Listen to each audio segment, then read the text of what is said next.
Welcome to Serious Software's e-commerce training series. In today's video, we'll be looking at the basic shipping options available on the e-commerce platform. Once inside our e-commerce admin panel, we'll want to navigate to Settings and then Shipping Methods. Once inside shipping methods, we'll have our shipping method menu. You'll have your option to add a new shipping method, and we have our menu options to kind of see what we've already set up. So we have our shipping method name, a shipping code, and what stores is this applied to. We also have our more options menu to clone an existing shipping method, set it inactive, or delete it if it is no longer needed. If we click on one of our records to see our options, we have two tabs, shipping method details and shipping rules. Shipping method details is going to tell us the base information about this particular option. We have our shipping method name, which is going to be visible to the customer. So think about a naming convention that is good for the customer. They'll understand what you're asking them to pick. Shipping code is more of an internal node, is more of an internal name, similar to SKU from the product pages. It should be unique, so you don't want the same code across all your shipping methods. Then you'll tell us, is this shipping method available to all stores or just a single store?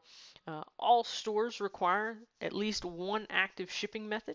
If you are going to assign individual shipping methods per store, make sure that you've created one for each of your stores, or you will have issues getting to the checkout page on that particular store.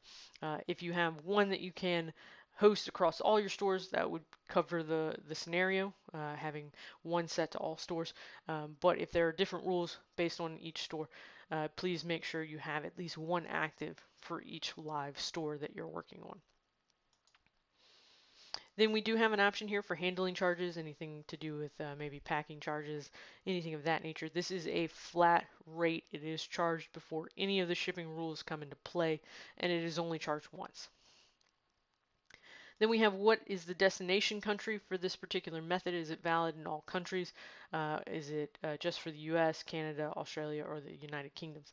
At this time, those are the 4 supported countries.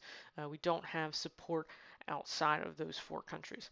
This would also work hand in hand with the setting from My Stores about which billing and shipping addresses the store has access to. So if your store only has access to the United States, then they should only have United States as shipping methods as well. We have our display settings. So is it going to be active during checkout? So this is our active and inactive permission. And then what's our display order? As in similar videos, lowest number takes priority. If 2 shipping methods have the same number, it will sort alphabetically. And then if you feel like you're going to be inserting some stuff later, maybe leave yourself some space in groups of 5 or 10 so you can insert something later. Our second tab is our shipping rules. There are 4 main rules in the base shipping model. There is a 5th shipping option that we will be talking about in our advanced shipping rule video.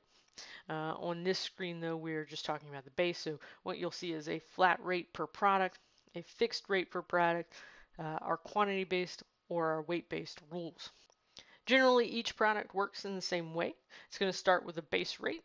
This is a kind of upfront cost or an upfront charge of this particular shipping method. Then you'll have a per item type charge. In this case, with the flat rate, we're looking at a per product rate. They are in addition to each other, so you would take the base and then add the per product charge to it. The per product charge would be multiplied by the number of products this rule is following. Then you have a fixed rate per product.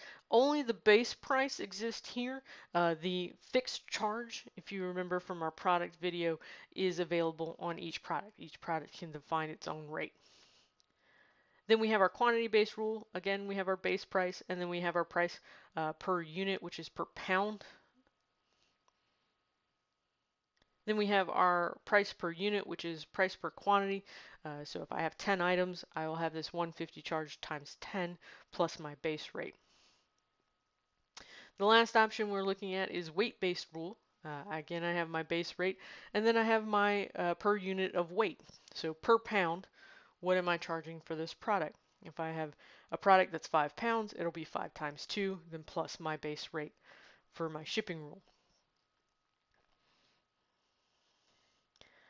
Once you have your shipping methods set up and you've figured out which option you like best, please do note that back under merchandise, under products, and then under our product details tab, we did define what each product was looking at. So you can have that flat rate have a quantity and a weight-based rule, but my product's telling me which one I'm looking at. So in this case, my product is set to weight-based rule, so that is the one that will be active when I choose custom flat rate on my store. So in this case, if this was the product I was ordering, it would ignore quantity altogether and just look at the weight-based rule. This concludes our video on the basic shipping module. If you have any additional questions, please join us on our e-commerce Q&A session or email us at ecommerce@sirius.com. Thanks and have a great day.